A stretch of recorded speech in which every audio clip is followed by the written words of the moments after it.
Salam alaikum. Ṣẹ̀ṣọ́ pé kò ń ṣe wrong number lẹ́ dáìlì báyìí. Ha! Ìmọ̀ ló láyé. Ẹ má wò mí ràn. Ẹ dá sọ̀rọ̀ yìí. Ẹ ṣàánú mi. Ìlà. Ha! Báwo lọ ṣe máa ń bẹ̀rẹ̀? Sọ́lú alánàbíyìlì kẹrim. Sallallahu alayhi wa sallam. Ṣé ráìsì wà lọ́nà fún yín ni muftọ́kọ̀ lẹ̀ ń jẹ? Ẹ má wọrí ẹ gbọ́ ló ń tóbi. Allahu akbar. Ẹ má wọrí láti mọ̀ pé mufti ló ń ṣẹlẹ̀ ń bí kò sí wàhálà. Gbogbo yín ṣáà dá wa ni àlìdáwàtì. Kò sí problem àwa náà dá wa ni láti ilé wa. Wọ́n ní ká sọ̀rọ̀ ń pa Celebrant.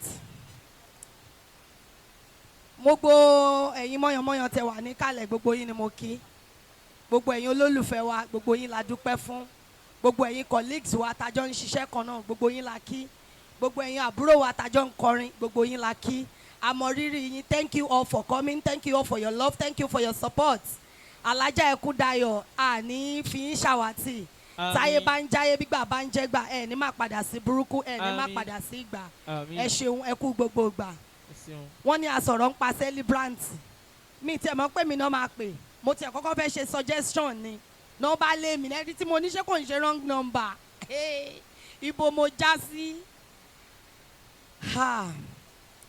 Ṣé rí èmi gẹ́gẹ́ bí ẹnìkan àǹtí mi ràwọ̀ ẹ kú iṣẹ́ ń bẹ̀ yẹn.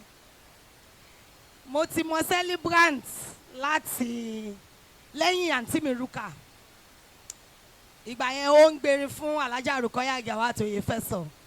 Bismillah mẹ́ta kúlíwàlá mẹ́ta àtàyà kan fáǹtí mi Rúkà. Kọ́lọ̀ ń bá mi dẹlẹ̀ fún wọn. Bismillahirrahmanirrahim. Qul huwallahu ahadun Allahu samad. Lam yalid wa lam yulad wa lam yakul lahu kufuwan ahad. Bismillahirrahmanirrahim. قل هو الله أحد الله الصمد لم يلد ولم يولد ولم يكن له كفوا أحد بسم الله الرحمن الرحيم قل هو الله أحد الله الصمد لم يلد ولم يولد ولم يكن له كفوا أحد التحيات لله الزاكيات لله الطيبات صلوات لله السلام عليك أيها النبي ورحمة الله وبركاته السلام علينا وعلى عباد الله الصالحين أشهد أن لا إله إلا الله وحده لا شريك له وأشهد أن محمدا عبده ورسوله àfáà mi kú padà tí mo bí tí mo já sí àwọn àfáà.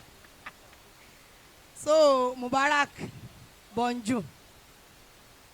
So mo ti mọ Alhaja Adunni Imole lọ́dọ̀ àǹtí mi Rúkà ọmọ ni at least kó tó dín pé bí ẹrúru wa ń bíbí yìí.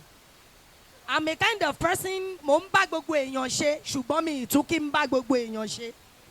Bẹ́ẹ̀ ni mo ń bá gbogbo èèyàn ṣe in the sense that Temini success is friend to everybody. And Temini success is not everybody's friend. Ọ̀rọ̀ méjì ni tí ò jọra wọn. Mo ń bá gbogbo èèyàn ṣe. I am your friend, you are my fan, I am also your fan. Àjọ like ara wa, àjọ wà. Ṣùgbọ́n ó níbi tí relationship yẹn tó mọ. In tó mú mi dìde ńlẹ̀ wa tí mo mọ̀ pé òkè ibi tí mò ń lọ yìí mo fẹ́ lọ tẹ̀wó ń bẹ̀. A ní relationship o. E.g. àwọn ọmọ mi tó wà lórí ìjókòó yìí. Tó bá dijọ́ pàtí àǹtí Rúkà náà bẹ́ẹ̀lì láàmú náà kọ́lọ̀ ń ṣàánú. Àmín. Ìtorí pé Adunni Imole ó jẹ́ ọmọ dáadáa ni. Kọ́lọ̀ ń fọrùn kí àǹtí mi Rúkà. Àmín. Àǹtí mi Rúkà ní Mistura ṣòro ọmọ Adunni yẹn ṣórí bó ṣe gbé ìdìpọ̀n.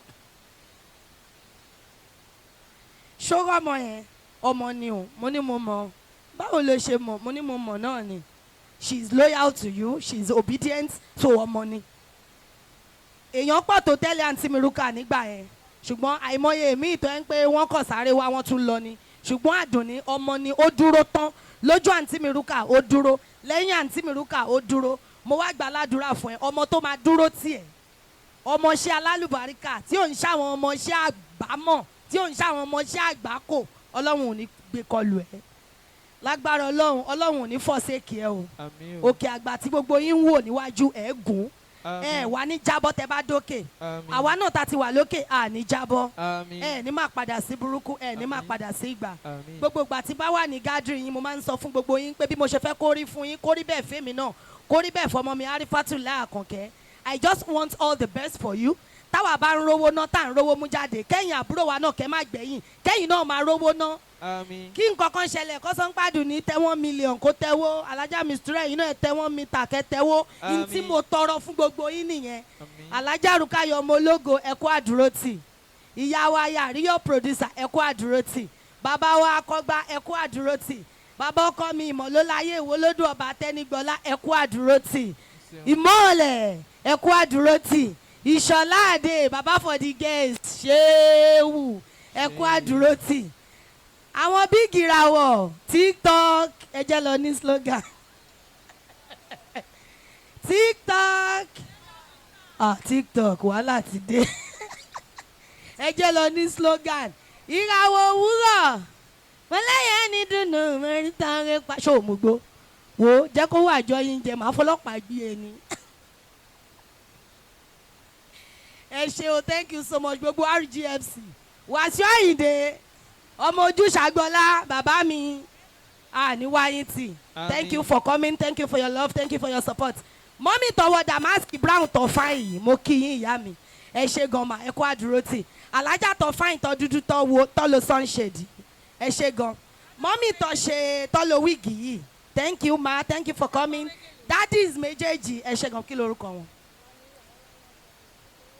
Wọ́n lówó lọ́wọ́ ti dà ti lọ bẹ́ẹ̀ yẹn lámìrí wọn ti mú páàsì yín lẹ̀ kò sí wàhálà. Mo wá kí àwọn bébì mi náà Ibrahim Alhaji Ibrahim Oyefẹsọ Alhaja Mozida Oyefẹsọ ẹjọ́ lẹ́ bá ti ń pẹ́ Ibrahim àti Mozida ẹ̀ fà Alhaja sí o.